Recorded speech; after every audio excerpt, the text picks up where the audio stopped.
Ассалауму алейкум қыздар. Бүгін осындай дәм өте керемет гост бойынша медовый тортын жасаймыз.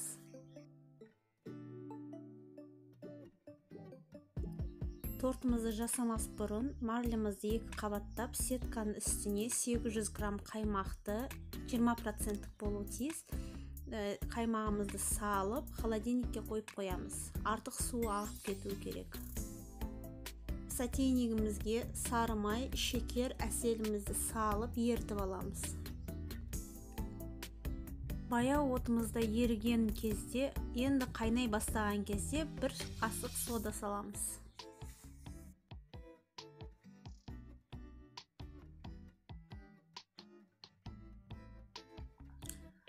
Ол қатты көпіріп, енді түсі өзгере бастаған кезде отты өшіреміз.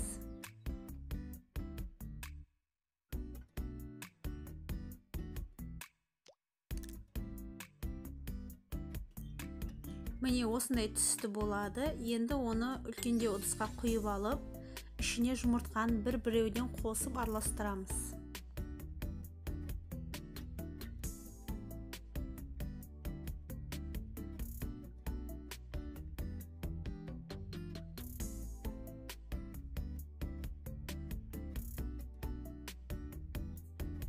Ұнымызды біртіндеп салып, өте жұмсақ қамыр қылып илейміз.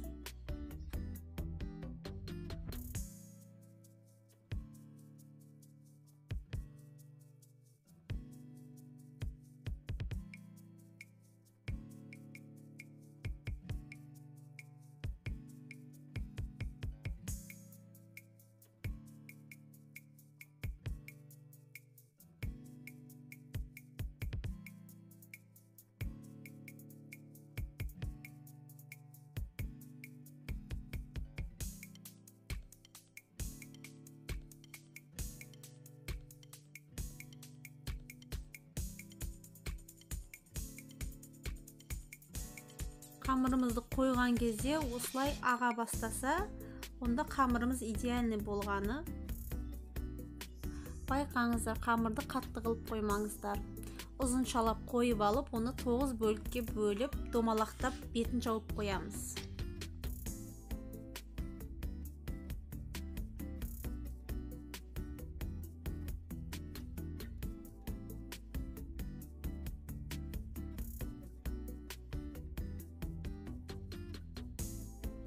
Пергамент қағаздың үстіне әр дөңгелекшені жайып шығамыз. Формамызды тарелканың көмегімен немесе форманың көмегімен 22 см қылып немесе 24 см қылып кесіп аламыз. Вилканың көмегімен тесіп 190 градуста 5-7 минут пісіріп аламыз.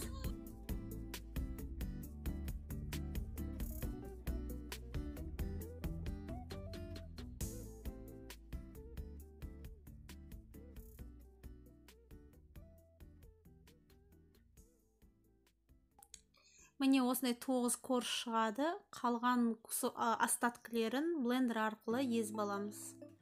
Енді вареный сгущенкамызды миксермен жұмсартып аламыз. Холодильникке салған қаймағымызды алып, артық суын төгіп, бір-біріне ақырындап араластырамыз.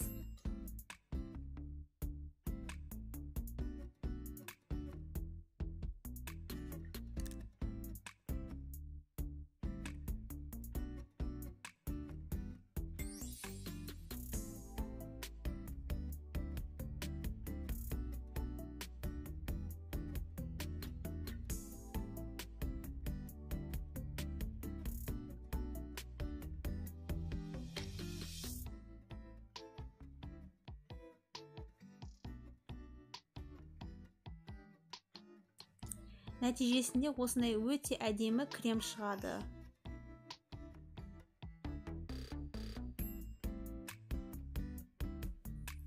Тортымызды жинауға кірісеміз. Әр коржыға 2 қасық қаймақ салып, жағып шығамыз.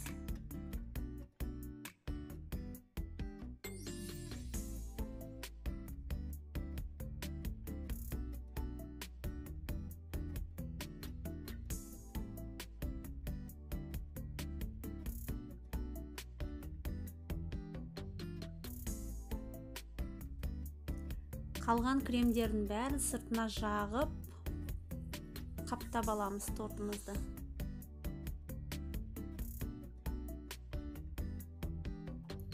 Блендерде езілген корждың қалдықтарын бетіне сеуіп шығамыз.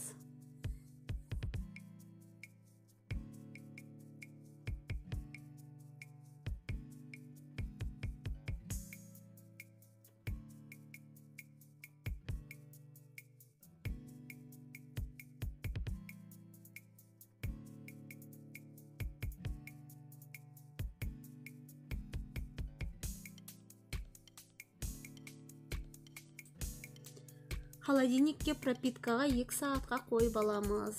Сонымен тортымыз дайын. Нәтижесінде осындай өте жұмсақ, өте дәмді торт шығады. Осы рецепт бойынша жасап көріңіздер. Еш өкінбейсіздер. Назарларыңызға рахмет. Сіздермен болған Маржан.